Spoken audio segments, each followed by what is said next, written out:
जा देवी सर्वे भूतेषु शक्ति रूपेण संस्कृता नमस्तस्ये नमस्तस्ये नम नम। आम आज गंजाम जिलार शक्तिपीठ में रहीचु रामचंडी शक्तिपीठ।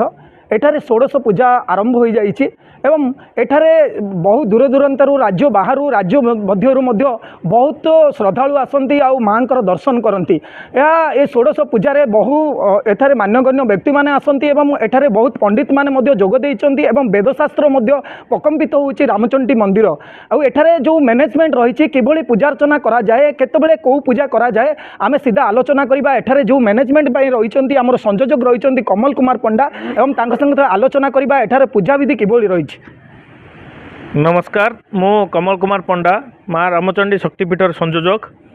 वर्तमान माँ षोडश दिनात्मक पूजा चली। आज नवमी तिथि माँ षोडश दिनात्मक पूजार द्वितीय दिन।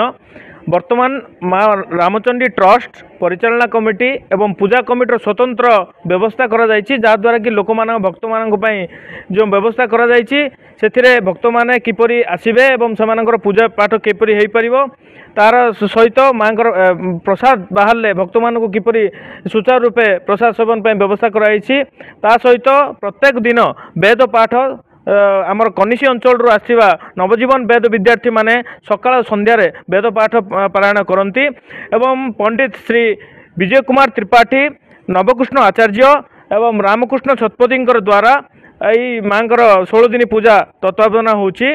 सहित आमर दिवाकर दास आज्ञा अच्छा जी प्रत्येक मुख्य कर्ता भाव बसुँच यही भक्त मान अंचलवासी भल मंगल कामना माँ 16 दिनात्मक पूजार अखंड दीपर स्वतंत्र व्यवस्था करा जायछि। आको परिचालना कमिटी एवं पूजा कमिटीर मुख्य दायित्व नहीं भक्त मैंने एठी आसी किपरि सुचारू रूपे माँ दर्शन करें तापाई भी आमर पुलिस प्रशासन एवं लोकल आमर वॉलंटियर भाई माने राजेश कुमार मिश्र आमर मंदिर उपदेष्टा अच्छा संतोष मिश्र अच्छा एम तत्वावधान यही व्यवस्था करा जाउछि।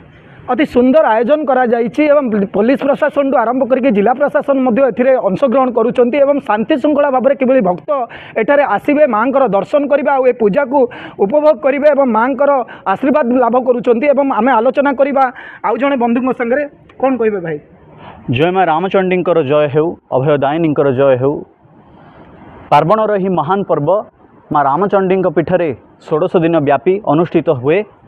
मूलाष्टमी महाष्टमी पर्यंत 16 दिन व्यापी भक्तिभाव को जागृत करने भक्त मान भितर धर्म अर्थ काम मोक्ष चतुर्वर्ग फल प्राप्त्यार्थे रामचंडी पीठरे माँ स्तुति आराधना श्रीचंडी पाठ करा जाए। सकाळु सूर्य पूजा परे श्रीचंडी पाठ एवं संध्यार आळती परे श्रीचंडी हवन महापूजा एवं रात्रि रे समस्त भक्त समस्त जनता समस्त देवतांक पाई माँकर प्रसाद व्यवस्था करा जाए। रामचंडी ट्रस्ट तरफ एक सुंदर कार्यक्रम सकाळ एवं संध्यारे नवजीवन वेद विद्यालयर विद्यार्थी माने माँकर स्तुति करती वेद पाठ करती जहाँकि यही अंचल को यही माटी को पवित्र करे एवं भक्त मान भितर भक्तिभाव को जागृत करने जो प्रयास पार्वणर यही महान पर्व रे समस्त इच्छा थाए से भाव ये जात हुए। माँ ये स्वयं आविर्भूता जा देवी सर्वभूतेषु मातृरूपेण संस्थिता जा देवी सर्वभूतेषु शक्ति रूपेण संस्थिता जा देवी सर्वभूतेषु विद्या रूपेण संस्थिता।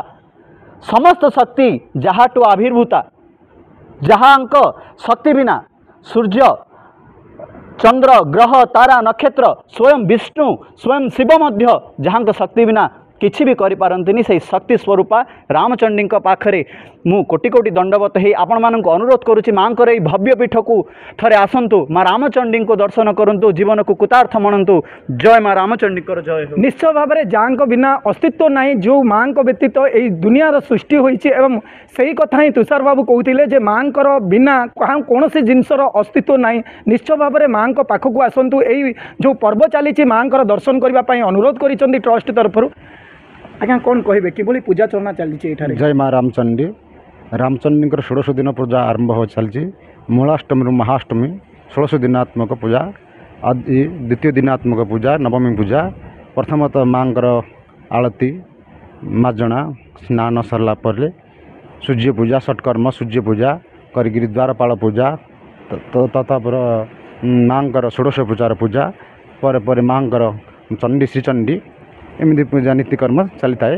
ପୁଣି ସନ୍ଧ୍ୟାରେ ଶ୍ରୀଚଣ୍ଡୀଙ୍କର ହବନ ମହାପୂଜା ପ୍ରସାଦ ସେବନର ବ୍ୟବସ୍ଥା ରଖାଯାଇଛି। ବହୁତ ଭକ୍ତମାନଙ୍କର ଆଗମନ ହେଉଛି। ସମସ୍ତଙ୍କ ପାଇଁ ବ୍ୟବସ୍ଥା ପ୍ରସାଦ କରାଯାଇଛି।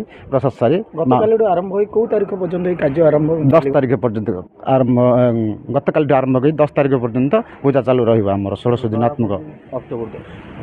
ନିଶ୍ଚୟ ଭାବରେ ଏହି ପୂଜା ଆରମ୍ଭ ହୋଇଛି 24 ତାରିଖରୁ ଏବଂ ଏହା ଚାଲିବ ଅକ୍ଟୋବର 10 ତାରିଖ ପର୍ଯ୍ୟନ୍ତ ପୂଜା ଚାଲିବ ଏବଂ ମାଙ୍କର ଷୋଡ଼ଶ ଯେଉଁ ପୂଜା ରହିଛି ଏବଂ ସକାଳୁ ଆରମ୍ଭ ହୋଇ ସନ୍ଧ୍ୟା ପର୍ଯ୍ୟନ୍ତ ମାଙ୍କର ହୋମଠୁ ଆରମ୍ଭ କରି ଚଣ୍ଡୀ ପାଠରେ ପ୍ରକମ୍ପିତ ହେଉଛି ରାମଚଣ୍ଡୀ। ଏବଂ ଗୋଟିଏ ଖୁସିର ବିଷୟ ହେଉଛି ଏହି ରାମଚଣ୍ଡୀ ପୀଠରେ ଆସିଛନ୍ତି ଯେଉଁ ନବଜୀବନର ବେଦ ବିଦ୍ୟାଳୟରୁ ଛାତ୍ରମାନେ ଆସିଛନ୍ତି। କେବଳ ଓଡ଼ିଶାରୁ ନୁହଁ ଅନ୍ୟ ରାଜ୍ୟରୁ ଛତିଶଗଡ଼ରୁ ମଧ୍ୟ ବିହାରରୁ ମଧ୍ୟ ପିଲା ଆସି ଏଠି ଅଧ୍ୟୟନ କରୁଛନ୍ତି। ବେଦରେ ପ୍ରକମ୍ପିତ ହେଉଛି ରାମଚଣ୍ଡୀ ପୀଠ। ନିଶ୍ଚୟ ଭାବରେ ଏହା ଗୋଟିଏ ରାମଚଣ୍ଡୀ ପୀଠ ପାଇଁ ଗୋଟିଏ ଆମର ଗଞ୍ଜାମ ଜିଲ୍ଲା ପାଇଁ ମଧ୍ୟ ଗୋଟିଏ କାରଣ ଏତେ ଛୋଟ ପିଲା ହୋଇ ସେମାନେ ବେଦଶାସ୍ତ୍ରରେ ଏଭଳି କରୁଛନ୍ତି। ତାଙ୍କର ଗୁରୁଙ୍କ ସାଙ୍ଗରେ ଆସିଛନ୍ତି। ଆମେ ଗୁରୁଙ୍କ ସହ ଆଲୋଚନା କରିବା ଏବଂ ଶିଷ୍ୟମାନଙ୍କ ସାଙ୍ଗରେ ମଧ୍ୟ ଆଲୋଚନା କରିବା କିଭଳି ଭାବରେ ବେଦ ପାଠ ଜ୍ଞାନ କରାଯାଉଛି।